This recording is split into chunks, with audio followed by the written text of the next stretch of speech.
You ever feel like the more people you're around, the more disconnected you become?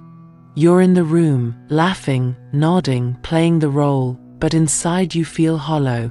Not depressed, just gone.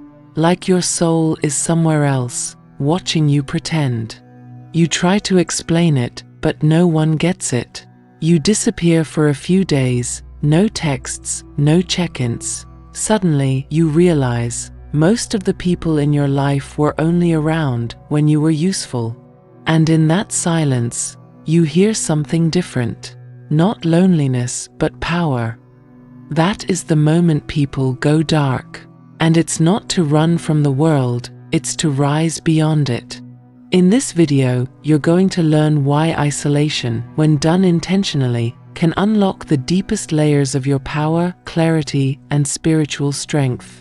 You'll discover why disappearing for a while might be the most dangerous move you'll ever make. Not for you, but for everything that once kept you small. But if you ignore this, if you keep trying to fix yourself by staying in the noise, you will never hear the one voice that matters most, your own. So listen carefully, this isn't just a video, it's a map back to yourself. Let's be honest, most people don't want your truth, they want your performance. You get tired of pretending you're okay, you smile while dying inside, you become available to everyone, except you. And eventually, you feel the need to pull back. You stop answering texts, you delete the apps, you skip the events that drain you. And suddenly, silence greets you like an old friend. But here's the twist, you're not retreating because you're weak, you're withdrawing because something in you is preparing to rebuild. This is what ancient mystics, warriors, and visionaries all knew. Before power arrives, you must empty. Before light returns, you must go dark. In the ancient monasteries of Tibet, there was a ritual known as the dark retreat. You would enter a space with no light, no contact, no mirrors, no distractions. Only your breath, your heartbeat, and your shadows. Days would pass, and the old self would begin to dissolve. You weren't losing your mind, you were finally hearing it. In those depths, you didn't find weakness, you found clarity. Because in the dark, everything false begins to fade. And what remains is you. This world has been designed to never let you be alone. It tells you isolation is dangerous, that stillness is laziness, that disappearing means failure. But look closer. Why did prophets vanish into the desert? Why did monks climb into caves? Why did warriors leave their homes for silence? Because they knew, before true power can rise, you must leave the noise behind. Buddha sat under the Bodhi tree for 49 days, Jesus fasted in solitude for 40, Marcus Aurelius wrote his meditations alone in his tent, while the empire unraveled outside. You weren't meant to always be on, you were meant to retreat, renew, return. When you isolate with intention, something ancient awakens inside you. Modern psychologists call it intentional solitude, but ancient mystics called it a rite of rebirth.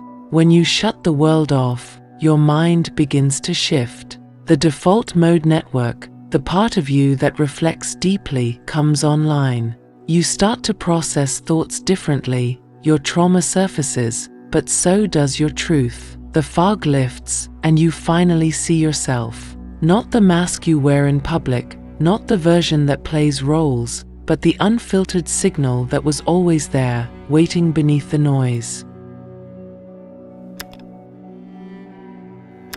You've felt it before. That need to turn off the phone, to cancel the plan, to disappear, not out of despair, but because something powerful is building inside. Going dark doesn't mean you're lost, it means you're preparing. Before battle, the samurai would meditate in seclusion, to prepare their mind for the ultimate outcome, to quiet every fear until only precision remained. The Shaolin monks? They were locked in stone rooms for years. No contact, no light, only breath, movement, silence. You don't always need more action, sometimes you need less distraction, because when you go dark with purpose, you re-emerge with presence. When you strip everything away, what's left? Just you, your essence, your core. In ancient alchemy, this stage was known as nigredo, the blackening, the phase where the ego dies, the false self burns, the illusions collapse. This isn't about avoiding the world, it's about purifying yourself from it. In this sacred solitude, you become the alchemist, the weapon, the temple. You're not lonely, you're in ritual, and soon, the transformation begins. Today, everything fights for your attention. You're told to be constantly reachable, always online, forever plugged in. But have you noticed? The more accessible you are, the less yourself you feel. The ancients did the opposite. Yamabushi warriors disappeared into misty forests, lamas vanished into stone cells to fast and pray, Sufi mystics turned their backs on palaces to whirl alone in the desert. They weren't running from the world, they were transcending it. And when they returned, they didn't speak louder, they simply glowed, because their stillness had become strength. If you feel called to vanish, this is no accident, it is not weakness, it is the beginning of your recalibration. There is an ancient method to this inner exodus, a sacred blueprint walked by prophets, mystics, monks, and visionaries. And if you follow it with reverence, you do not retreat, you rebirth. Let these 5 rituals guide you. 1. Voluntary withdrawal. You choose to step away before life forces you to. This is not escapism, this is alignment. You recognize the subtle burnout before the flames rise. You read the tension in your soul before it screams. You see the signs, the fake laughter, the drained mornings, the endless scroll with no satisfaction. So you retreat, not to run from life, but to realign with it. The ancients understood this as the descent into the underworld. Not a fall, but a pilgrimage. You're not disappearing, you're making room for truth to speak again. 2. Sacred routine. In isolation, chaos is the enemy, but ritual is your anchor. You rise with the light, not an alarm clock. You stretch not just to loosen your body, but to awaken energy that has been dormant for years. You begin your day with silence and breath. Cold water touches your skin like a reset.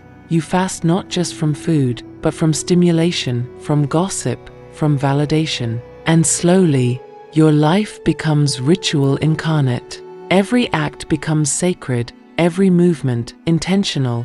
You are no longer reacting, you are commanding the day from within. This is how ancient martial sages trained. Through rhythm, not routine, through presence, not pressure. 3. Feed on timeless truths. You do not just starve the noise, you nourish yourself with eternal knowledge. You stop numbing your mind with trends, reels, distractions. You begin to feast on books that carry the codes of power. Lao Tzu whispers simplicity through paradox. Gurdjieff pierces illusions with brutal truth. Marcus Aurelius reminds you that self-rule is the highest empire. Musashi teaches you to be fluid like water and sharp like steel. These are not just authors, they are mentors from beyond time. They do not speak loud, but their words echo eternally. You read slowly, you absorb deeply, you let their fire forge your character in the quiet. Because when you feed on what is timeless, you become it. 4. Master the quiet. This is where most unravel, because the silence will test you, it will show you every demon you avoided with noise. But here's the truth, if you can sit with yourself in stillness, you are already more powerful than most. You stop needing to explain your silence to others. You stop oversharing every thought just to feel seen. You stop seeking permission to rest, to reflect, to simply be. Instead, you sit, you breathe, you watch the thoughts come and go, like clouds before a storm. And slowly, your silence becomes a fortress, it becomes a blade, it becomes you. Because when you master the quiet, you master the battlefield within. 5. Return with precision. You don't rush back, you don't announce your comeback, you don't beg to be noticed. You return like a storm that rolls in without warning, calm but undeniable, still but thunderous beneath the surface. Your words carry weight now. Your gaze doesn't wander, it cuts. Your energy walks into the room before you speak. People won't be able to explain it, but they'll feel it. They'll sense you've touched something rare, something sacred. You won't need to prove anything, because your presence will say everything. And in that moment, you'll realize the one who went into isolation is not the one who returned. You have died to weakness and risen in precision. The darkness isn't here to punish you, it's here to deliver you. Everything sacred begins in silence. Stars are born in the void, trees root in darkness, diamonds form under pressure, alone. You were never meant to shine all the time, you were meant to disappear, and then explode into radiance. So don't fear the dark. You're not dying, you're shedding. After sacred isolation, you're not the same. You walk slower, you listen deeper, you don't react, you respond. Your presence expands. People notice it, but can't name it. You no longer chase, because you are the gravity now. You've burned away the excess, you've purified the signal. You are whole, unapologetically so, and no one can take that from you. Because you didn't borrow it, you became it.